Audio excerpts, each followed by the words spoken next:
A surge of mistrust and misinformation is polarizing people and paralyzing societies. Human rights are under fire, and science is under assault.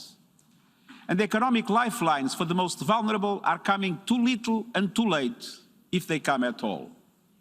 Solidarity is missing in action just when we need it most.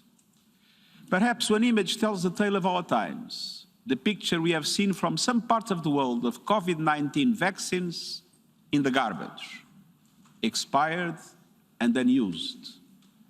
On the one hand, we see the vaccines developed in record time, a victory of science and human ingenuity. On the other hand, we see that triumph undone by the tragedy of lack of political will, selfishness and mistrust. A surplus in some countries, empty shelves in others. A majority of the wealthier world vaccinated, over 90% of Africans still waiting for the first dose. This is a moral indictment of the state of our world. It is an obscenity. We passed the science test, but we are getting an F in ethics. Excellencies, the climate alarm bells are also ringing at fever pitch. The recent report of the Intergovernmental Panel on Climate Change was a code red for humanity. We see the warning signs in every continent and region. Scorching temperatures, shocking biodiversity loss, polluted air, water and natural spaces, and climate-related disasters at every turn. As we saw recently, not even this city, the financial capital of the world, is immune. Climate scientists tell us it is not too late to keep alive the 1.5-degree goal of the Paris Climate Agreement. But the window is rapidly closing. We need a 45% cut in emissions by 2030. Yet, a recent UN report made clear that with present national climate commitments, emissions will go up by 16% by 2030. That would condemn us to a hellscape of temperature rises of at least 2.7 degrees above pre-industrial levels, a catastrophe. Meanwhile, the OECD just reported a gap of at least $20 billion in essential and promised climate finance to developing countries. We are weeks away from the UN Climate Conference in Glasgow, but seemingly light years away from reaching our targets. We must get serious and we must act fast. Excellencies, COVID and the climate crisis have exposed profound fragilities as societies and as a planet. Yet instead of humility in the face of these epic challenges, we see hubris. Instead of the path of solidarity, we are on a dead end to destruction. At the same time, another disease is spreading in our world today, a malady of mistrust. When people see promises of progress denied by the realities of their harsh daily lives, when they see their fundamental rights and freedoms curtailed, when they see petty as well as grand corruption around them, when they see billionaires joyriding to space while millions go hungry on Earth, when parents see a future for their children that looks even bleaker than the struggles of today, and when young people see no future at all. The people we serve and represent may lose faith not only in their governments and institutions, but in the values that have animated the work of the United Nations for over 75 years.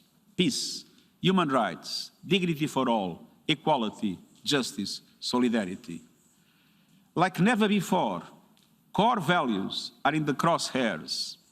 A breakdown in trust is leading to a breakdown in values. Promises, after all, are worthless if people do not see results in their daily lives.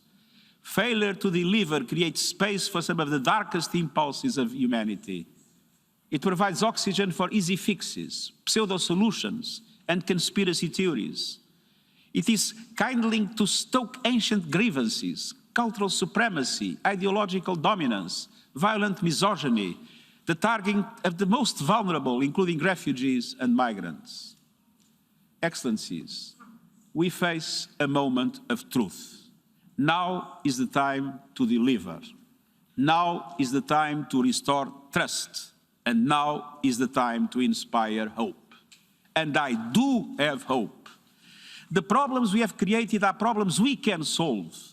Humanity has shown that we are capable of great things when we work together. And that is the raison d'être of our United Nations. But let's be frank. Today's multilateral system is too limited in its instruments and capacities in relation to what is needed for effective governance of managing global public goods. It is too fixed on the short term. We need to strengthen global governance. We need to focus on the future. We need to renew the social contract. And we need to ensure a United Nations fit for a new era. That is why I presented my report on our common agenda in the way I did. It provides a 360-degree analysis of the state of our world with 90 specific recommendations that take on the challenges of today and strengthen multilateralism for tomorrow. Our common agenda builds on the UN Charter, the Universal Declaration of Human Rights, the 2030 Agenda for Sustainable Development, and the Paris Climate Agreement. It is in line with the mandate I was given by the UN 75 Declaration to seek a pathway to a better world. But to reach that land of our promises, we must bridge great divides. Excellencies, I see 6 great divides, 6 Grand Canyons that we must bridge now. First, we must bridge the peace divide. For far too many around the world, peace and stability remain a distant dream. In Afghanistan, where we must boost humanitarian assistance and defend human rights, especially of women and girls. In Ethiopia, where we call on parties to immediately cease hostilities, ensure humanitarian access, and create the conditions for the start of an Ethiopian-led political dialogue. In Myanmar, where we reaffirm unwavering support to the people in their pursuit of democracy, peace, human rights, and the rule of law. In the Sahel, where we are committed to mobilizing international assistance for regional security, development, and governance. In places such as Yemen, Libya, and Syria, where we must overcome stalemates and push for peace. In Israel and Palestine, where we urge leaders to resume a meaningful dialogue, recognizing the two-state solution as the only pathway to a just and comprehensive peace. In Haiti and so many other places left behind, where we stand in solidarity through every step out of crisis. Excellencies, we are seeing an explosion in seizures of power by force. Military coups are back. And the lack of unity among the international community does not help. Geopolitical divisions are undermining international cooperation and limiting the capacity of the Security Council to take the necessary decisions. A sense of impunity is taking hold. And at the same time, it will be impossible to address dramatic economic and development challenges while the world's 2 largest economies are at odds with each other. Yet I fear our world is creeping towards 2 different sets of economic, trade, financial, and technological rules, 2 divergent approaches in the development of artificial intelligence, and ultimately, the risk of 2 different military and geopolitical strategies. And this is a recipe for trouble. It would be far less predictable than the Cold War. To restore trust and inspire hope, we need cooperation, we need dialogue, we need understanding. We need to invest in prevention, peacekeeping, and peace building. We need progress on nuclear disarmament and in our shared efforts to counter terrorism.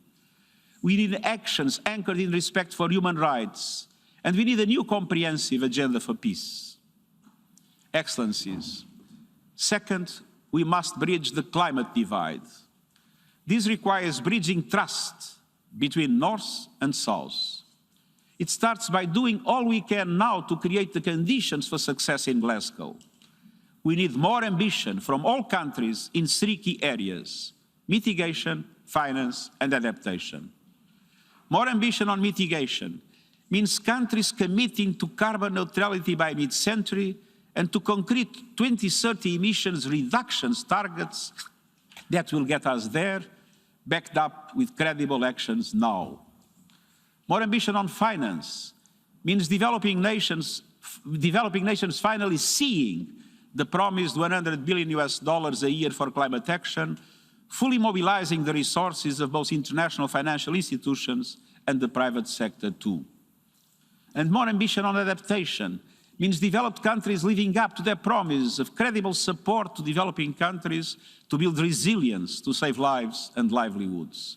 And this means 50% of all climate finance provided by developed countries and multilateral development banks should be dedicated to adaptation. The African Development Bank set the bar in 2019 by allocating half of its climate finance to adaptation.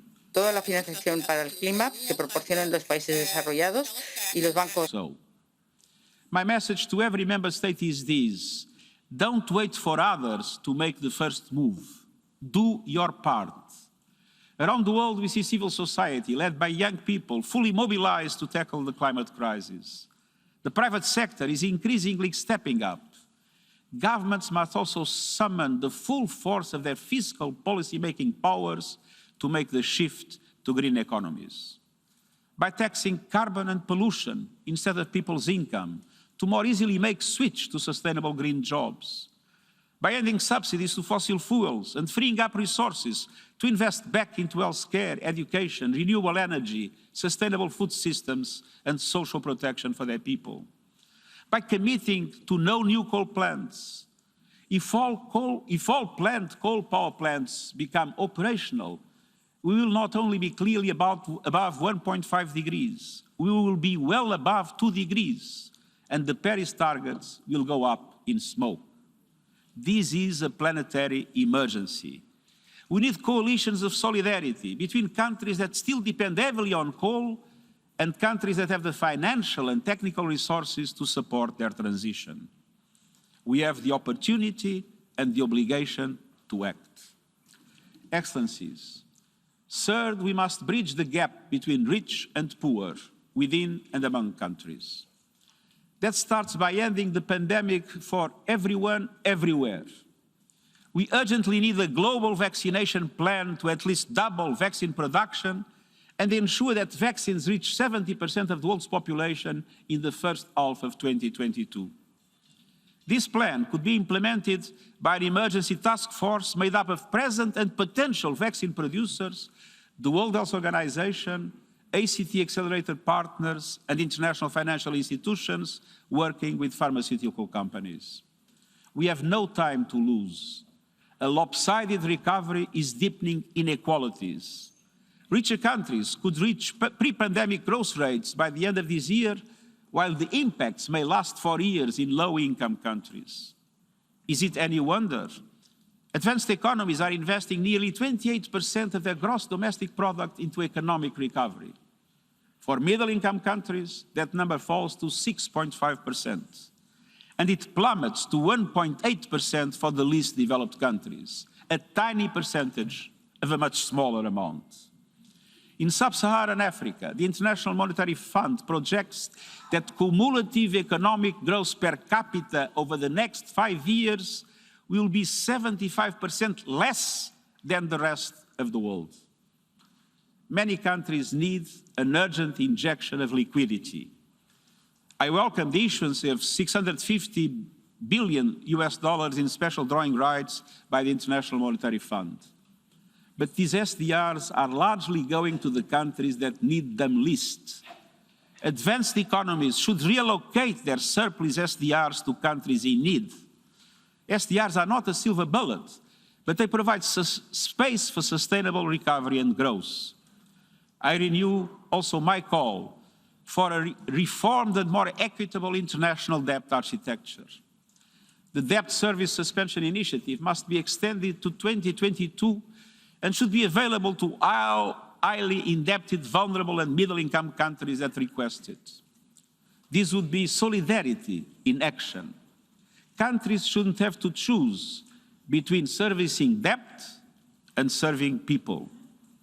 With effective international solidarity, it would be possible at the national level to forge a new social contract that includes universal health coverage and income protection, housing and decent work, quality education for all, and an end to discrimination and violence against women and girls. I call on countries to reform their tax systems and finally end tax evasion, money laundering, and illicit financial flows. And as we look ahead, we need a better system of prevention and preparedness for all major global risks. We must support the recommendations of the Independent Panel for Pandemic Preparedness and Response. I have put forward a number of other proposals in our common agenda, including an emergency platform and a Futures Lab. Mesdames et Messieurs les représentants, quatrièmement, nous devons combler le fossé entre les genres. Le Covid-19 a mis à nu et exacerbé la plus vieille injustice du monde, le déséquilibre de pouvoir entre les hommes et les femmes. Lorsque la pandémie a frappé, les femmes représentaient la majorité des travailleurs de première ligne. Elles ont été les premières à perdre leur emploi et les premières à mettre leur carrière en suspens pour s'occuper de leurs proches. Les fermetures d'écoles ont touché des filles de manière disproportionnée, freinant leur parcours et augmentant les risques d'abus, de violence et de mariage d'enfants. Close to them. Combler le fossé entre les Girls femmes et were les disproportionately hit by school closures that limit their development and increase the risk of abuse, violence, and child marriage. Bridging the gender divide is not only a matter of justice for women and girls. It is a game changer for humanity. Societies with more equal representation are more stable and peaceful. They have better health systems and more vibrant economies. Women's equality is essentially a question of power. We must urgently transform our male-dominated world and shift the balance of power to solve the most challenging problems of our age. And that means more women leaders in parliaments, cabinets, and boardrooms. It means women fully represented and making their full contribution everywhere. I urge governments, corporations, and other institutions to take bold steps, including benchmarks and quotas, to create gender parity from the leadership down. At the United Nations, we have achieved this among the senior management and our country team leaders. We will keep going until we have parity at every level. At the same time, we need to push back against regressive laws that institutionalize gender discrimination. Women's rights are human rights. Economic recovery plans should focus on women, including through large-scale investments in the care economy. And we need an emergency plan to fight gender-based violence in every country. To achieve the Sustainable Development Goals and build a better world, we can and we must bridge the gender divide. Excellencies, fifth, restoring trust and inspiring hope means bridging the digital divide. Half of humanity has no access to the internet. We must connect everyone by 2030. And this is a vision of my roadmap for digital cooperation, to embrace the promise of digital technology while protecting people from its perils. One of the greatest perils we face is the growing reach of digital platforms and the use and abuse of data. A vast library of information is being assembled about each one of us, and we don't even have the keys to them. We don't know how this information has been collected, by whom, or for what purposes. But we do know our data is being used commercially to boost corporate profits. Our behavior patterns are being commodified and sold like futures contracts. Our data is also being used to influence our perceptions and opinions. Governments and others can exploit it to control or manipulate people's behavior, to violating human rights of individuals or groups, and undermining democracy. This is not science fiction. It is science fact. and it requires a serious discussion. So too do other dangers in the digital frontier. I'm certain, for example, that any future major confrontation, and heaven forbid it should ever happen, will start with a massive cyber attack. Where are the legal frameworks to address this? Today, autonomous weapons can choose targets and kill people without human interference. They should be banned. But there's no consensus on how to regulate those technologies. To restore trust and inspire hope, we need to place human rights at the center of our efforts to ensure a safe, equitable, and open digital future for all. Excellencies, sixth and finally, we need to bridge the divide among generations. Young people will inherit the consequences of our decisions, good and bad. At the same time, we expect that 10.9 billion people will be born by century's end. We need their talents, their energies, their ideas. Our common agenda proposes a transforming education summit next year to address the learning crisis and expand opportunities for today's 1.8 billion young people.